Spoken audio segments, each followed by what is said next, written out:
¿Cómo está? Buen día, Antonio Dalén se le saluda.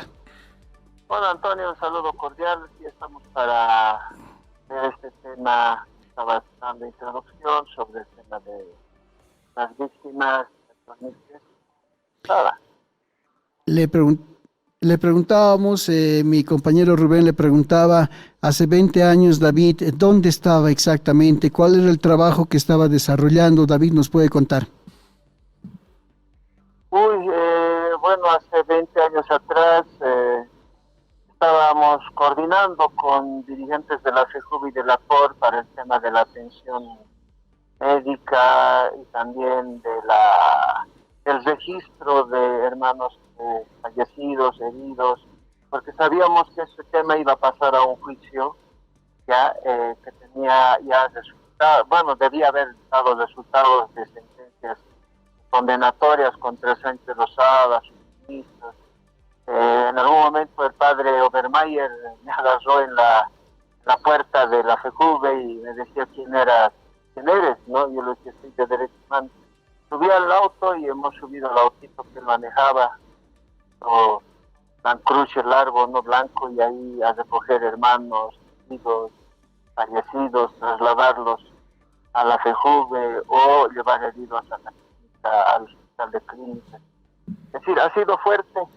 El día 15, por ejemplo, estaba en Patacamaya con un grupo de periodistas, estábamos viendo, bueno, en la mañana había el informe de que muertos. Entonces, me acuerdo que un grupo de periodistas eran, si no me equivoco, eran de La Razón y también eran hermanos de la televisión universitaria, quienes llevaron ataúdes, ¿no? Unos 3 ataúdes o 2, y con eso llegamos hasta Patacamaya. Salimos a las 9 de la mañana y llegamos allá a Patacamaya a las 2, 3 de la tarde, ¿no? Todo estaba pavimentado con piedras. Y es así donde me encuentro con el padre Toribio Porco, con el que él y yo, los dositos con banderita en blanco, nos íbamos de piecito en Patacamaya a parar, a que pare los tanques no ingresen a Patacamaya, ¿no? Pues era el bloque, dice esto, la emboscada que hicieron a mineros, estaban viniendo desde Potosí a Oruro.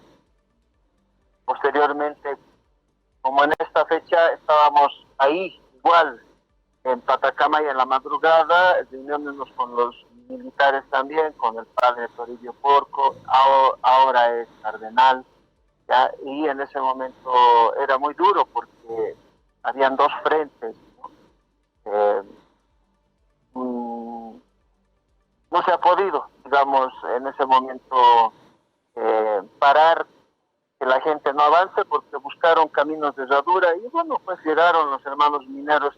Hoy día, como hoy, estaban ya llegando, no en la madrugada, pero sí ya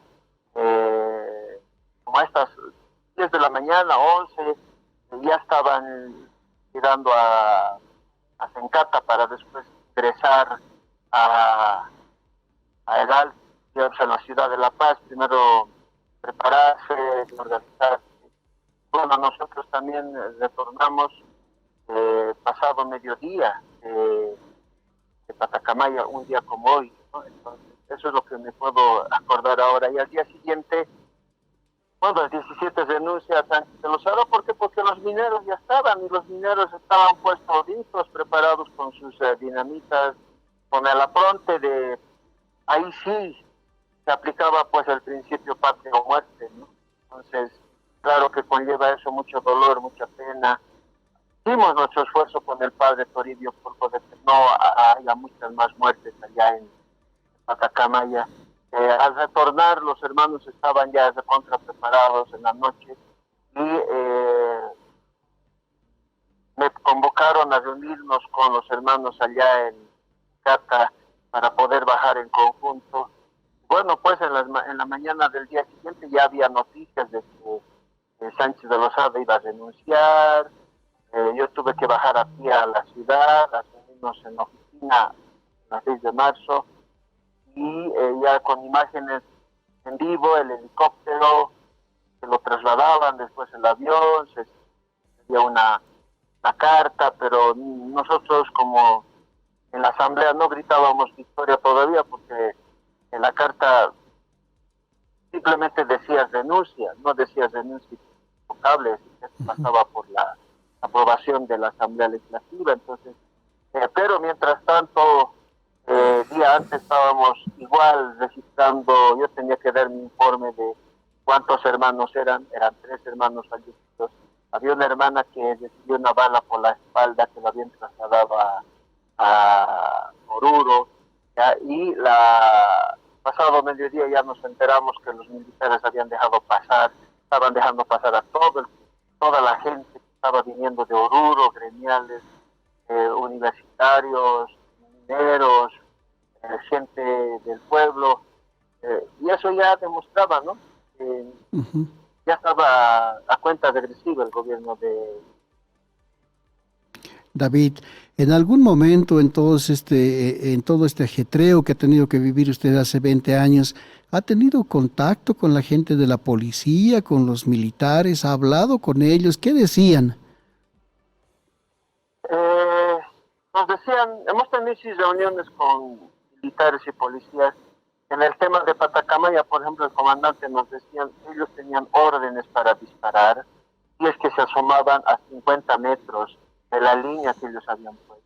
No era su culpa, tenían una orden de ellos simplemente tenían que aquí en el Alto o en La Paz, porque yo tenía que caminar del Alto a La Paz todas esas jornadas del 2003, y bueno, había policías, pero no con uniformes, sino que estaban de civil, que le habían recibido órdenes de infiltrarse, averiguar quién era el que organizaba, identificar dónde vivían, pero para ellos les era muy difícil porque justo en las movilizaciones, en las jornadas de octubre del 2003, no había pues una dirigencia que estaba al mando, ¿no? Ahí, por eso en el acto difícilmente alguien va a decir yo he organizado, yo he llevado, ni la COR, ni la FEJUVE, eso ha sido posterior, ¿no?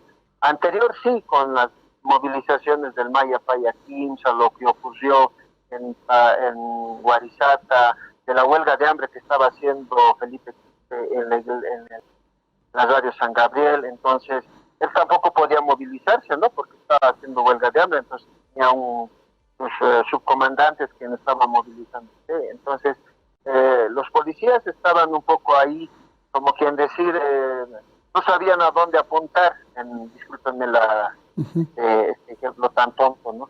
Pero no sabían a dónde, porque no había, es decir, la gente se movilizaba espontáneamente, no había un liderazgo, sea de hombre o de mujer, no había un líder. Evo Morales estaba en Libia, ¿sí? Los cuates de la COP, Central Obrera, estaban pues en clandestinidad. Jesús Sever no pisaba ni tronaba, sino era la figura de Felipe, y Felipe estaba pues en huelga de hambre. Entonces la Junta de Vecinos se movía a función de la fuerza, la pelea o el reclamo que estaban haciendo propios vecinos, ¿no? Entonces no habían presidente. Por eso los policías hasta estaban así camuflados. Y dentro de los heridos, mira, esta es una anécdota que no ha salido, ¿no? Dentro de los heridos del 2003, había un subteniente, ¿no? Herido en la pierna. Ya había una persona herido en la pierna, pero después identificábamos que había sido pues policía subteniente, que él había recibido la orden de infiltrarse, y bueno, pues es herido de octubre. Está ahí, hizo su trámite para recibir apoyo del gobierno, fue uno de los primeros que recibió, es cierto, ya, y bueno, pues creo que ni siquiera quedó con grado de subteniente, sino le subieron al grado de teniente por sus heridas por la democracia. Esa es la anécdota que tengo del tema de los policías. David, 20 años después, ¿qué evaluación puede hacer de todas las lecciones que dejaron aquellas jornadas de octubre en el Alto, el 2003? Se ha dejado una agenda de trabajo, en fin, ¿qué evaluación puede hacer sobre todo esto 20 años después, David? 20 años ya ha pasado mucha agua por el puente. resulta que ha habido un acuerdo, ¿no? Eso ya lo puedo decir con nombre y apellido, ha habido un acuerdo político entre el MAS-IPCP, el MNR, la gente con el Manfred Reyes, ¿no? Con ADN, con ese grupo que tenía la mega coalición, en donde nadie entra a la cárcel de sus líderes, nadie es procesado de sus cabezas, que pueden entrar otros a la cárcel. Entonces, en este caso solamente tiene 5 militares que están ahí en la cárcel en Chuquisaca, en Sucre, ya, el Estado Mayor de ese entonces, pero de los ministros hubo dos, había dos hitos, ¿no? Que estuvieron ahí un añito, 2 años, después salieron con toda la libertad, pero los otros no. Entonces, lo que yo puedo decir, afirmar así con vehemencia es que hubo un acuerdo, un pacto político partidario, en donde ninguna cabeza va a ser procesada y no ha sido procesada. Si es que los tenían que extraditar, no se los ha extraditado. 14 años en donde Evo Morales tenía el poder, en tanto poder, tenía 2/3, tenía el apoyo de la población, tenía ahí como la sumisión de los militares y de los policías, tenía ese protagonismo internacional que tranquilamente podía haber hecho lobby con demás países en Naciones Unidas para lograr ese apoyo, pero no lo quisieron hacer, no es que no podían, no lo quisieron. Así que por eso tenemos a Sánchez de Lozada, Chocho feliz y contento en Estados Unidos con Sánchez de Lozada y los otros ministros que se han desparramado por diferentes países, son empresarios privados en esos países, en Perú, en Chile, Uruguay, en Paraguay, en Brasil, ya, en donde están ahí con impunidad, y eso es lo que yo tengo como, digamos, conclusión de lo que ha pasado, ¿no? 20 años en donde ha primado más la política y la vida de los 68, 69 hermanos, más de 500, 400, 500 hermanos heridos a bala, todos han sido utilizados por el MAS-IPCP como campaña electoral, y ahí la vida de los salteños ha sido simplemente eso, utilizado como bandera política David, para elecciones. ¿cómo están Sí. ahora? Usted seguramente está en contacto todavía con la gente que ha protagonizado los hechos hace 20 años. ¿Cómo están las familias? ¿Se ha podido repararles en algo el daño que han sufrido? ¿Qué evaluación tiene sobre esto? Bueno, lamentablemente en ese momento nos reunimos, una primera reunión que yo tuve con las víctimas, con en ese entonces ministro de Economía, el actual presidente. Lo primero que a mí me llamaba la atención era que él nos decía, no sean platistas.